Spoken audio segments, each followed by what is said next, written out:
Assalamualaikum warahmatullahi wabarakatuh.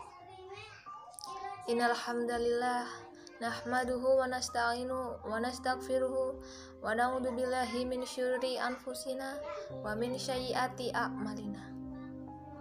Man yahdihillahu fala mudhillalah wa min yudhlil fala hadiyalah. Asyhadu an la ilaha illallah wahdahu la syarikalah wa asyhadu anna Muhammadan abduhu wa rasuluh.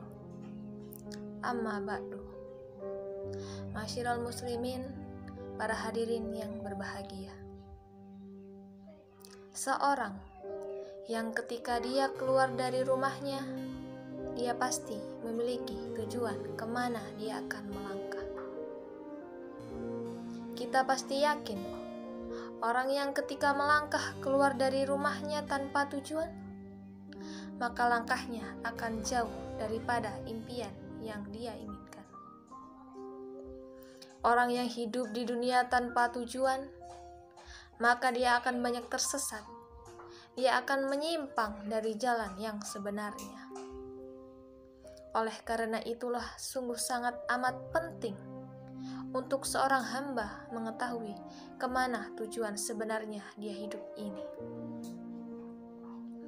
Ketika orang itu tahu tujuan hidupnya, maka semua aktivitasnya akan terarah kepada tujuan tersebut. Allah Subhanahu wa Ta'ala telah berfirman, "Wa ma khalaqtul jinna wal insa illa liya'budun." Dan tidaklah kuciptakan jin dan manusia kecuali untuk beribadah kepadaku. Inilah masyiral muslimin, tujuan hidup kita yang sebenarnya. Untuk kita menghambakan diri kepada Allah, untuk kita beribadah kepada Allah Subhanahu wa Ta'ala. Allah yang menciptakan kita, Allah yang menghidupkan kita, dan Allah telah mengatakan bahwasannya tujuan Allah menciptakan kita untuk kita beribadah hanya kepadanya.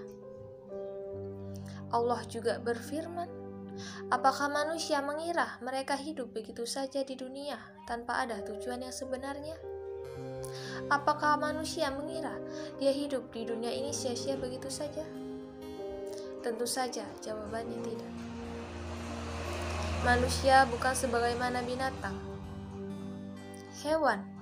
Mereka hidup, mereka makan, minum, bekerja, bersenang-senang, melampiaskan syahwatnya, kemudian mati begitu saja.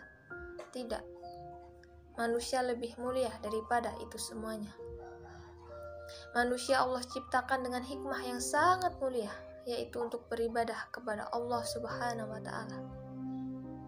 Dan dengan rahmat dan kasih sayang Allah Subhanahu wa Ta'ala, Allah ketika memberitahukan kepada manusia tujuan hidupnya untuk beribadah kepadanya, Allah pun memberikan rambu-rambu, memberikan aturan kemana dia atau dengan apa dia beribadah kepada Allah Subhanahu wa Ta'ala.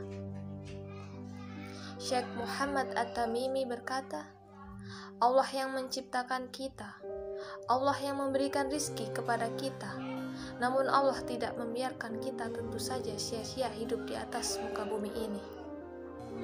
Bahkan Allah mengutus kepada kita seorang Rasul. Barang siapa mentaati Rasulullah, maka dia akan masuk surga. Dan barang siapa yang menyelisih Rasul, memaksiati Rasul, maka dia masuk ke dalam api neraka.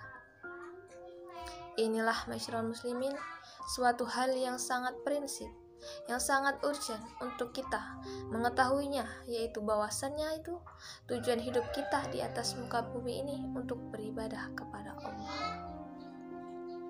Marilah kita bersama-sama melangkahkan kaki kita menuju kepada tujuan yang satu, yaitu beribadah kepada Allah Subhanahu wa Ta'ala. Marilah kita bersama-sama melangkahkan kaki kita untuk menelusuri jejak Rasulullah SAW dalam kita beribadah kepada Allah Subhanahu wa Ta'ala. Semoga Allah Subhanahu wa Ta'ala mengakhiri hidup kita dengan husnul khotimah. Amin, amin ya rabbal alamin. Terima kasih. Wabillahi taufik wal hidayah. Wassalamualaikum warahmatullahi wabarakatuh.